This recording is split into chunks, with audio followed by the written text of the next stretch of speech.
Office de radio et télévision du Mali, bienvenue sur notre antenne à Bamako, il est 7 heures.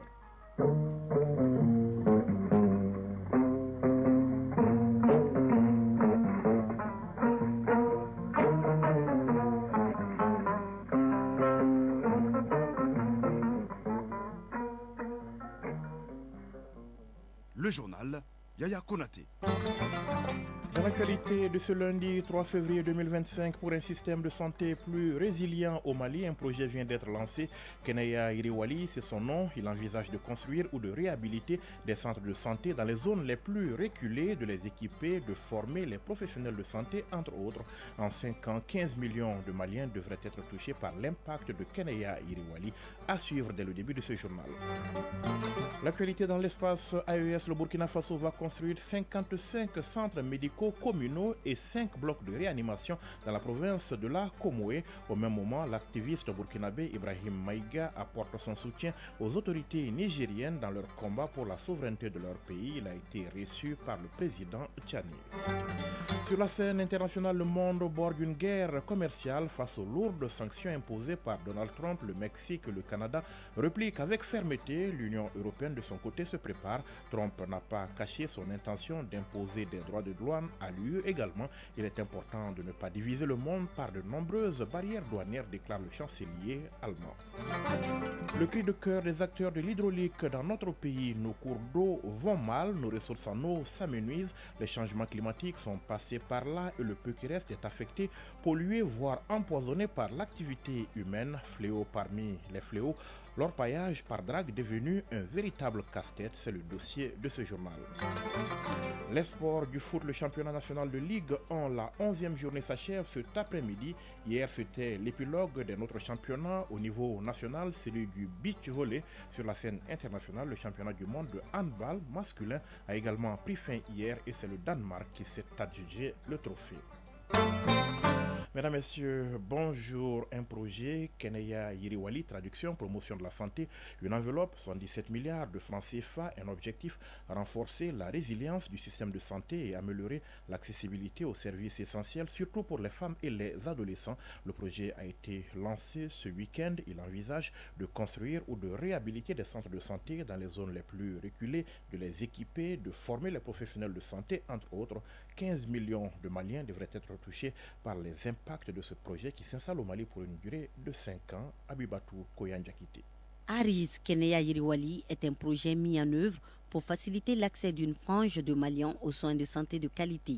Le projet en question va coûter 77 milliards 500 millions de francs CFA pour une durée de 5 ans. Anna Clara de Souza, directrice des opérations de la Banque mondiale pour le Mali. Le projet a mobilisé 100 millions provenant de l'Association internationale de développement, 10 millions du mécanisme de financement mondial et 15 millions de l'ambassade des Pays-Bas. En tant que tel, il représente un engagement fort des partenaires pour accompagner le gouvernement dans la mise en œuvre de ses objectifs stratégiques. Le projet Promouvoir la résilience du système de santé inclusif pour tous au Mali, Kenaya Iriwali, va toucher plus de 15 millions de Maliens, soit plus de 68,68% de la population en général, avec un accent particulier sur la santé maternelle, néonatale et infantile. Cécilia Vigers, ambassadrice des Pays-Bas au Mali. La mise en œuvre de ce projet permettra d'atténuer les inégalités dans l'accès aux soins, notamment en milieu rural, et de garantir un système de santé plus résilient face aux pandémies et d'autres crises sanitaires futures. Colonel Assamba Diallo Touré, ministre de la Santé et du Développement social. Pour concrétiser cette vision, nous allons renforcer nos infrastructures de santé en construisant et en réhabilitant des centres de santé, notamment dans les zones les plus reculées et aussi proches de nous. Nous allons également former, équiper et mettre en place un mécanisme de financement plus innovant pour mieux outiller nos professionnels de santé, pour fournir des soins de qualité, promouvoir la prévention et l'éducation à la santé, en sensibilisant les populations aux bonnes pratiques d'hygiène et de nutrition. Le projet intervient dans les régions de Koulikoro, Ségou, Sikasso, Mopti, Tombouctou, Gao et dans la commune 4 du district de Bamako.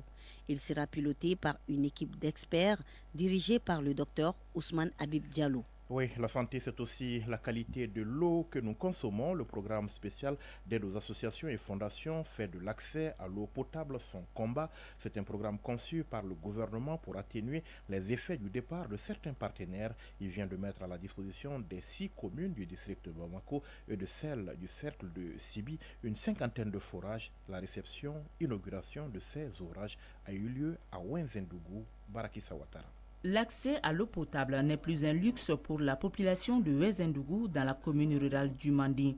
Les corvées d'eau laissent désormais place à un véritable soulagement pour les habitants qui font partie des bénéficiaires des 50 forages mis à la disposition des 6 communes du district de Bamako et du cercle de Sibi. Niagalin Keita, ménagère, voit par ce geste une autorité dévouée au bien-être de ses citoyens.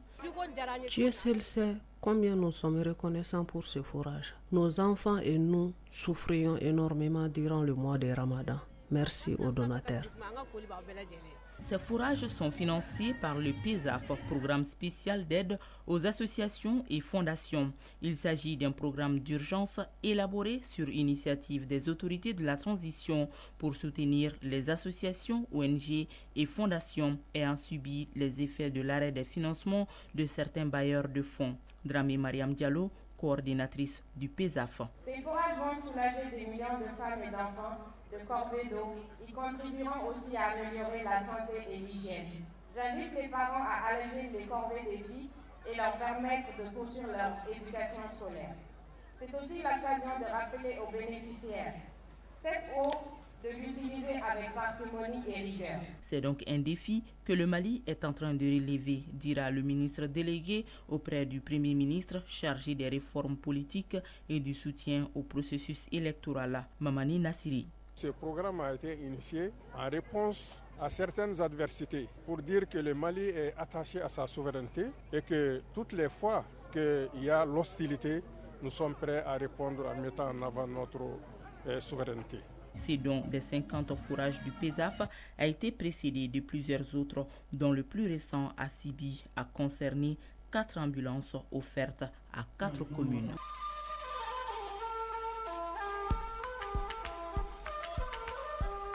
AES Actualité.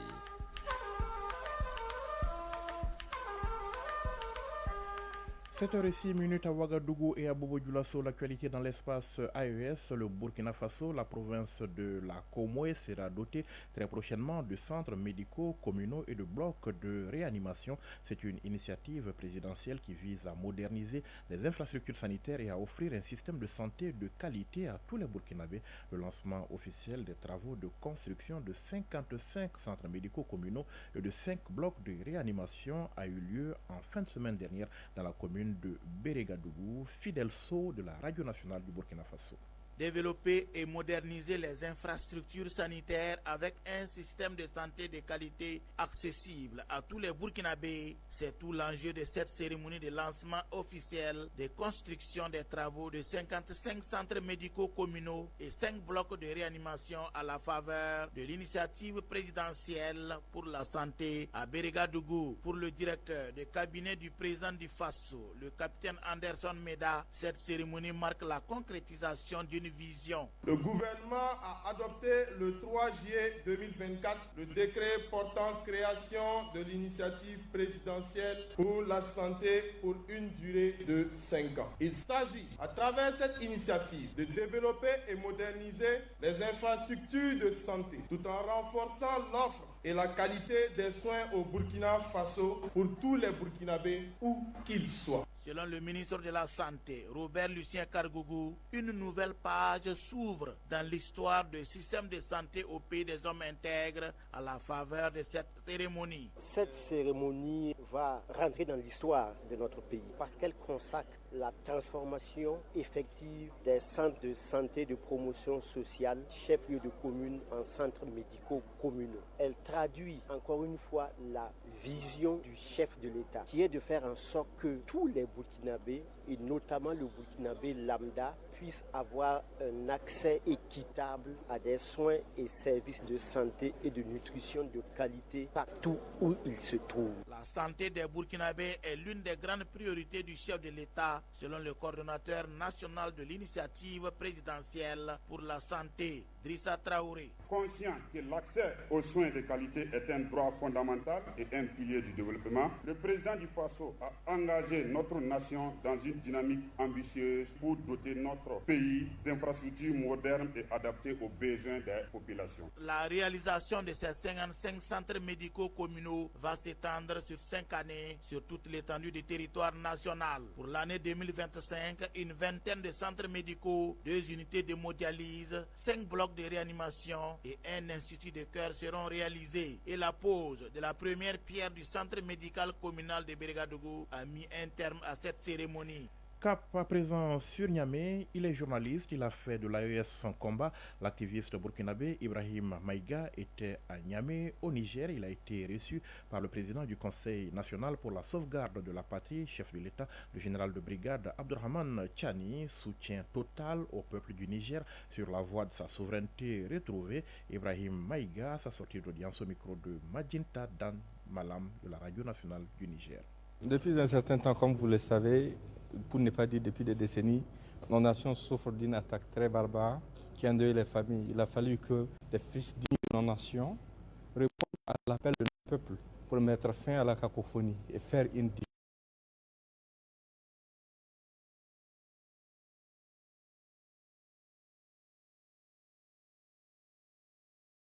patrie. Et il n'y a pas quelque chose de plus normal que de commencer par le doyen chef d'État de la patrie. Notre population, c'est la résilience. Il faut qu'on soit résilient. Il ne faut pas qu'on laisse l'ennemi nous dicter l'issue. Il ne faut pas qu'on laisse l'ennemi nous dicter.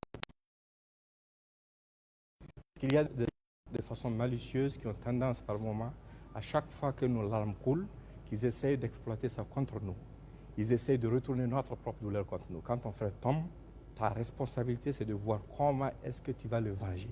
Quand quelqu'un te frappe, c'est pour que tu pleures. Mais si dès qu'il te frappe, tu te mets à pleurer, tu l'as aidé à atteindre son objectif.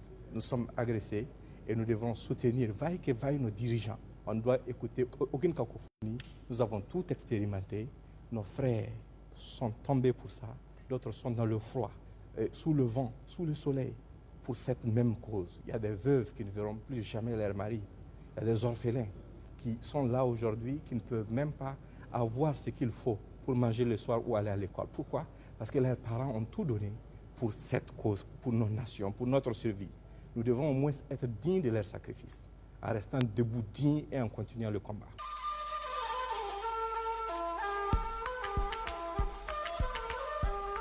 AES, actualité.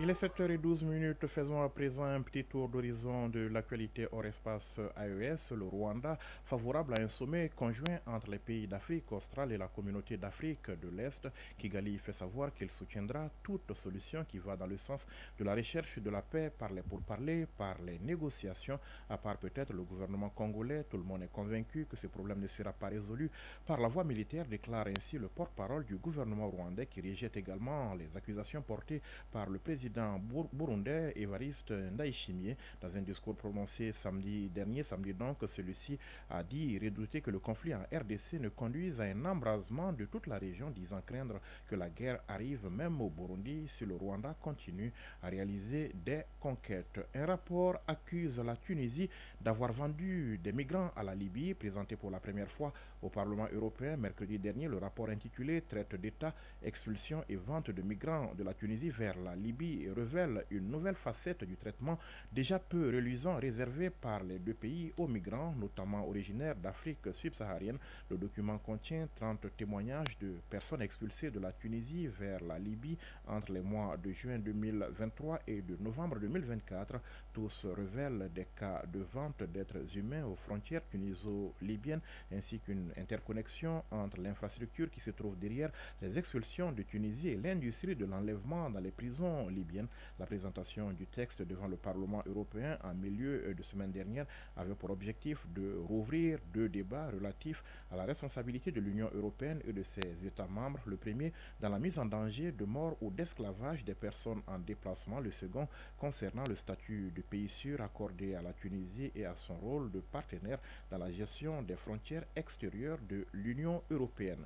Face aux lourdes taxes imposées par Donald Trump, le Mexique et le Canada repliquent avec fermeté, tandis qu'Ottawa annonce des représailles commerciales dès demain avec des droits de douane de 25%. Mexico promet des mesures tarifaires de défense en s'en prenant aux 3 principaux partenaires commerciaux des États-Unis. Le président américain affirme vouloir les forcer à agir pour diminuer le trafic de fentanyl et les arrivées de migrants illégaux sur le territoire américain. La décision du président américain a suscité des inquiétudes dans le monde entier quant à une éventuelle guerre commerciale mondiale.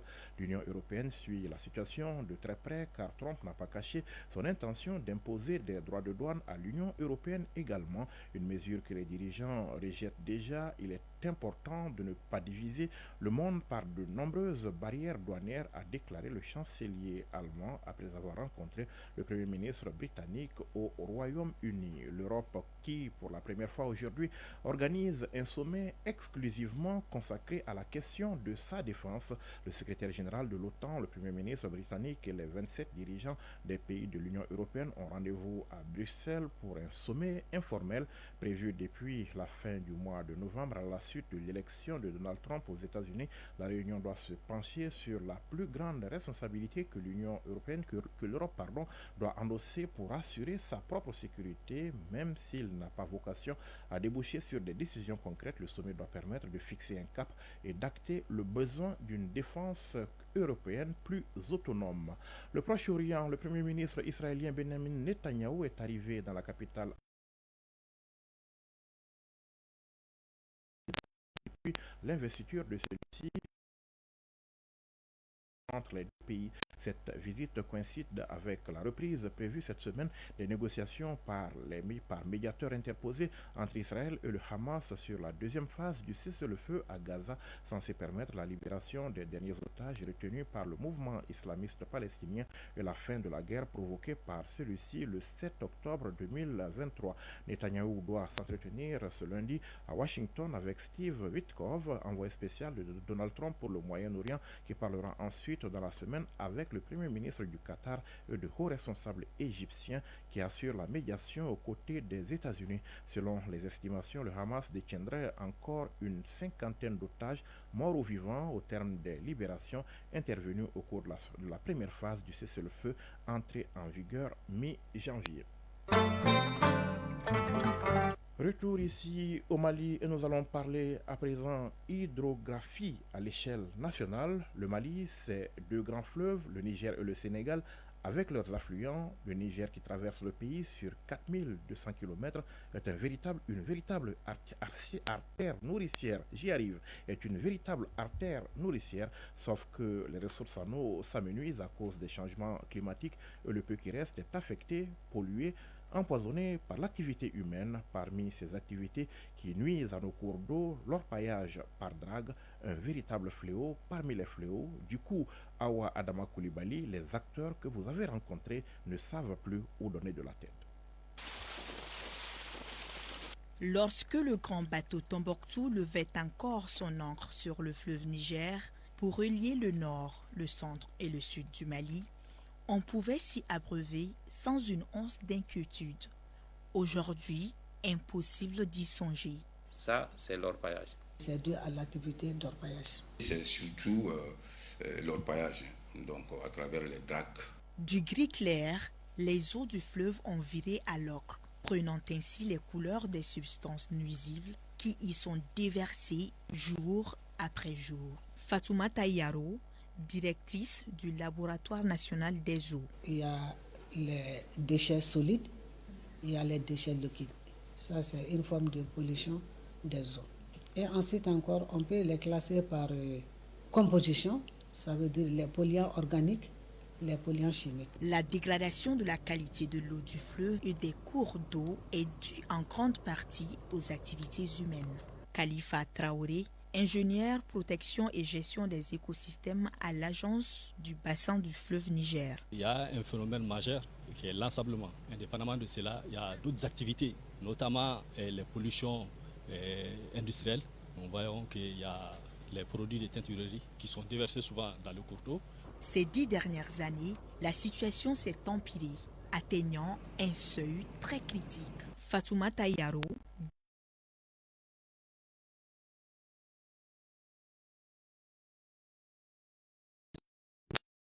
qualité dans le centre de Bamako. Dans les périphéries encore, ça va mieux. En ce qui concerne les eaux de surface, les zones à risque sont les zones d'activité.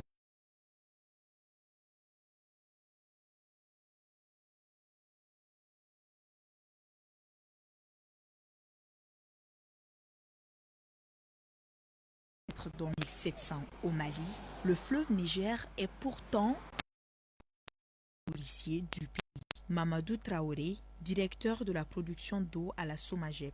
Les débits que nous prélevons, aujourd'hui, si on regarde que la production d'eau dans les 270 millions de litres par jour.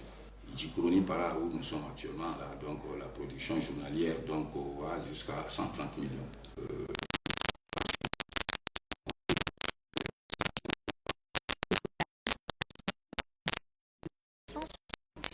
De litres d'eau par jour. Fatoumata Yaro, directrice du laboratoire national des eaux. Nous avons nos points de prélèvement et nous avons actuellement à peu près 49 à 50 points dans la ville de Bamako.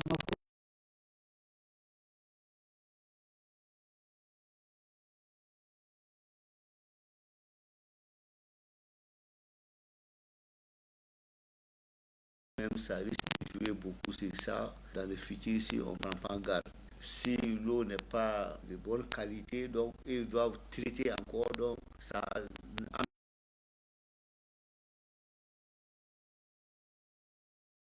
Du coup, pour nous, nos populations qui doivent en tout cas payer l'eau pour nos besoins. Cependant, nous ne sommes pas au bout des surprises.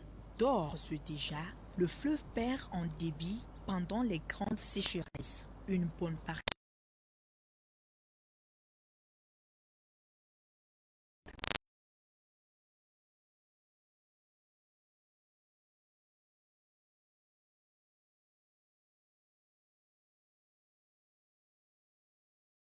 écosystème à l'agence du bassin du fleuve Niger. Quand on prend le nouveau code minier, à son article 62, l'alinéa 2, il est dit que toute exploitation de substances minérales sous régime des mines dans les lits des cours d'eau, par dragage ou par autre méthode, est interdite.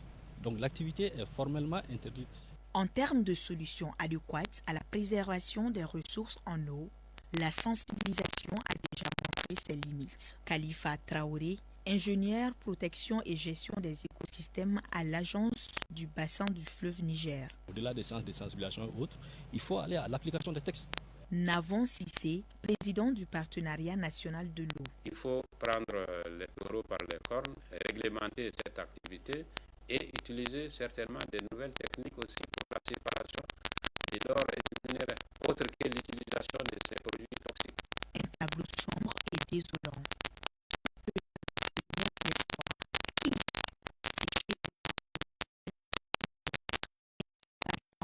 Pour chaque acteur et usager de prendre ses responsabilités pour sauver ce qui reste de la principale ressource en eau du Mali.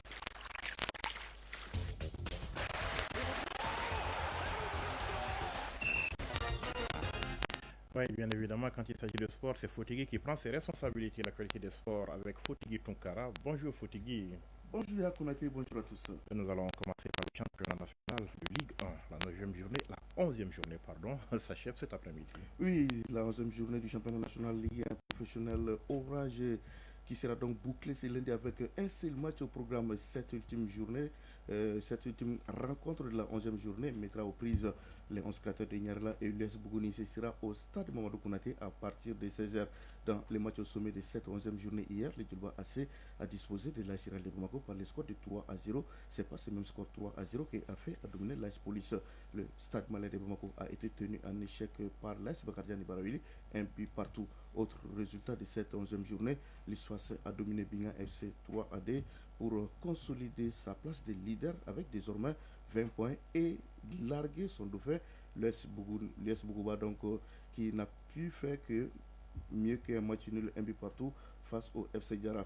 Alors, le duel des mal classés n'a pas non plus connu de vainqueur.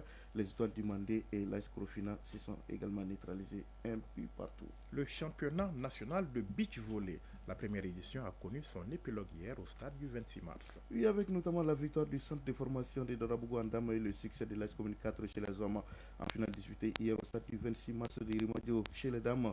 Dorabougou a gagné contre l'AS 1008 logements par 2-7-1. 21-18 pour les 1008 logements au premier set, 21-16 pour Dorabougou au deuxième set et 15-8 pour Dorabougou au tie-break, autrement dit les prolongations.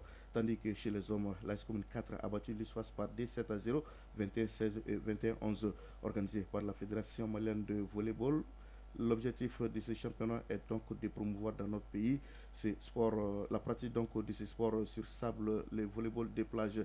Alors toutes les ligues régionales ainsi que le district de Bamako en dames et en messieurs ont donc pris part à cette première édition qui aura donc tenu toutes ses promesses.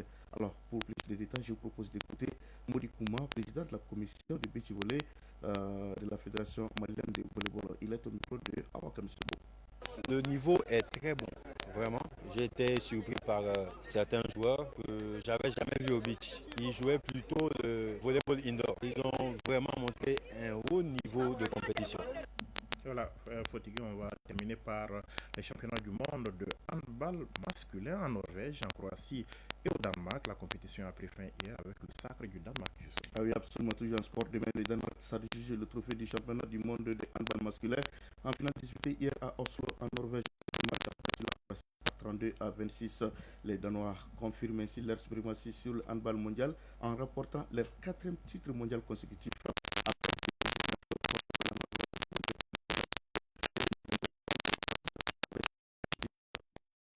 À égalité au palmarès avec la Roumanie et la Suède et n'est plus dévancée que par la France avec 6 titres. En match de classement, la France a gagné contre le Portugal 35-34 et décroche la médaille de bronze, la meilleure équipe africaine dans cette compétition.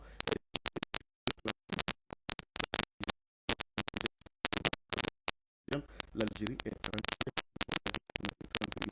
31e, donc en dernier devant l'équipe.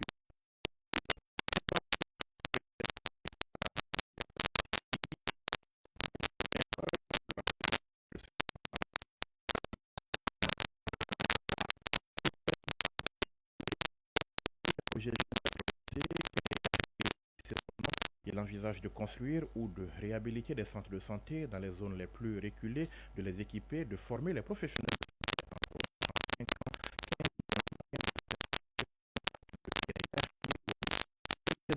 Le Burkina Faso va construire 55 centres médicaux communaux et 5 blocs de réanimation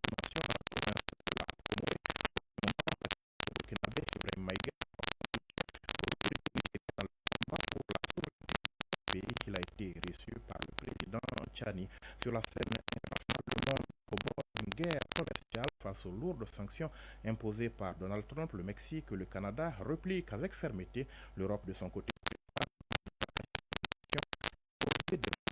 a lieu également. Il est important de ne pas diviser le monde par de nombreuses barrières douanières, déclare le chancelier allemand. Le cri de cœur des acteurs de l'hydraulique de notre pays. Nos cours d'eau vont mal, nos ressources en eau s'amenuisent, les changements climatiques sont passés par là, et le peu qui reste est affecté, pollué, voire empoisonné par l'activité humaine. Fléau parmi les fléaux, l'orpaillage par drague devenu un véritable casse-tête. Et puis les sports du foot, le championnat national de Ligue 1, la 11e journée s'achève cet après-midi. Hier c'était l'épilogue d'un autre championnat au niveau national, celui de beach volley. Et sur la scène internationale, le championnat du monde de handball masculin a également pris fin hier et c'est le Danemark qui s'est adjugé le trophée. Il est 7h passées de 28 minutes à Bamako. C'est la fin de ce journal. Vous avez été servi ce matin par Mamadou Diallo à la mise en onde, Mohamed Koulibaly à la mise en ligne, réalisation, coordination, Bourama Traoré, présentation Yaya Konaté. Assure tout de suite les infos météo qui seront suivies par la rubrique des avis et communiqués. Une présentation ce matin de Moussa Koulibaly. Merci d'avoir été des nôtres. Prenez soin de vous et des autres. Passez une excellente journée. Au revoir.